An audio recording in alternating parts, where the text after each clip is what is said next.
fait mes cartons dans le studio insalubre. Entre l'odeur de moquette et les murs qui suent l'encre.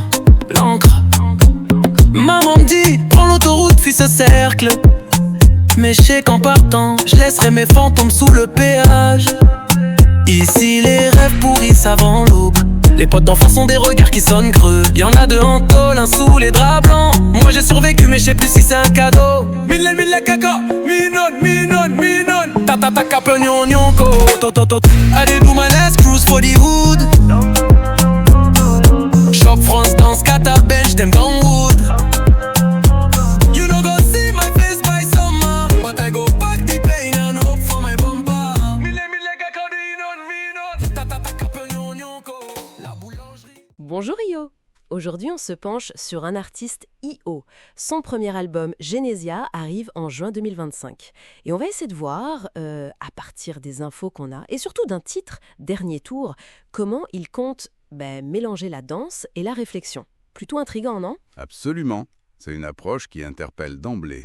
Alors, Genesia, c'est ça. 16 titres. On nous le décrit comme une sorte de fresque vivante. Et musicalement, ça ratisse large. Pop, afrobeat, amapiano, tu sais, ce rythme house avec les basses bien lourdes, des Naija vibes, du dancehall. Oui, un vrai mélange. Et il chante en plusieurs langues en plus, pidgin, français, anglais. L'ambition affichée, c'est de faire, je cite, danser et penser. C'est un sacré pari. Carrément.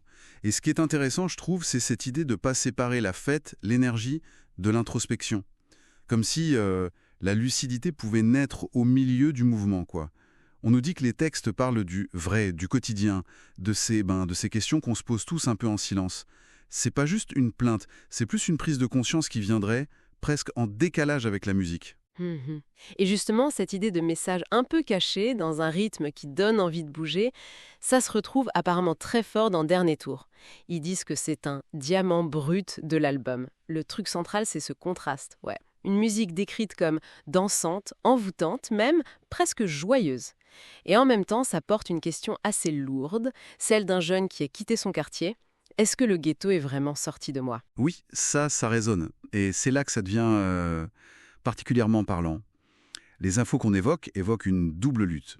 Il y a l'effort visible, tu vois, pour s'arracher à un milieu, à un système. Ça, c'est une chose. Mais il y a aussi, et c'est peut-être le plus compliqué, le combat intérieur. Pour se défaire des cicatrices, des réflexes de survie, du regard des autres, des doutes qui restent. Ah oui, je vois. Sortir physiquement d'un endroit, ça veut pas forcément dire qu'on en est sorti dans sa tête, quoi. Et les quelques extraits de paroles qu'on a, ils illustrent bien cette tension, j'ai l'impression.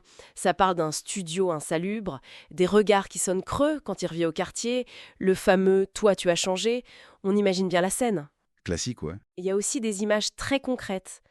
Très concrètes, les mains qui tremblent en tendant un billet, le fait de toujours jeter un œil dans le rétro, comme si le passé pouvait te rattraper à tout moment. Exactement. Et le fait qu'il mélange pidgin et français dans la chanson, ça doit renforcer ce côté authentique, vécu. Tout à fait. Ça donne une texture, une vérité brute, probablement. Et l'effet recherché avec ce contraste musique-texte, c'est sans doute cette idée que, pendant que ton corps danse, ton cœur réfléchit. C'est une manière d'aborder des réalités dures sans plomber l'ambiance, si on veut. La prise de conscience est plus subtile. Elle s'infuse, portée par le rythme. C'est ça. On n'est pas dans la complainte directe, mais dans une réflexion qui s'installe différemment. Les paroles évoquent aussi des souvenirs assez forts, apparemment. Vol de pain au chocolat, un parc où maintenant il y a des drones au lieu des gosses. Ce sentiment d'avoir survécu, mais sans être sûr de ce que ça implique vraiment. Et puis la lucidité sur les faux frères. Même s'il y a une phrase qui dit « J'ai gravé non sous le pont en 2010 à tout laver », faut croire que c'était écrit, tout le reste montre que le passé est encore là, bien présent. Ça colle bien avec l'idée de Genesia comme naissance, combat, voyage. C'est exactement ça. En résumé, si on se base sur ce qu'on lit, l'approche de H.O., c'est d'utiliser des sons entraînants, décrits comme ayant une vibe de vie, de fête, de foi, pour parler de choses profondes. L'identité, le poids du passé, la difficulté de s'élever et de se libérer mentalement, s'il réussit ce numéro d'équilibriste, ça peut effectivement apporter un regard neuf, comme ils disent, une voix nécessaire. Et ça nous laisse avec une dernière interrogation, une pensée pour la route. La chanson demande si on peut vraiment laisser son passé derrière. Mais peut-être que la question plus profonde, c'est pas tant de le laisser derrière que de savoir comment l'intégrer. Comment faire pour que ces expériences, même dures, fassent partie de nous sans nous définir totalement, sans nous empêcher d'avancer?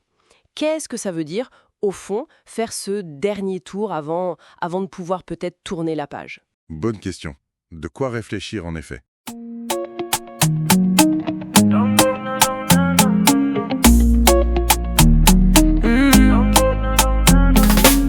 Je fais mes cartons dans le studio insalubre, entre l'odeur de moquette et les murs qui suent l'encre.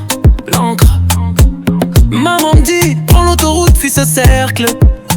Mais je sais qu'en partant, je laisserai mes fantômes sous le péage. Ici les rêves pourrissent avant l'aube. Les potes d'enfance ont des regards qui sonnent creux. Y'en a deux en tôle, un sous les draps blancs. Moi j'ai survécu mais je sais plus si c'est un cadeau. Mille caca, minon. Tata cap gnon ko. Allez do my last cruise for the hood. Shop France dans Scata Bench, them dans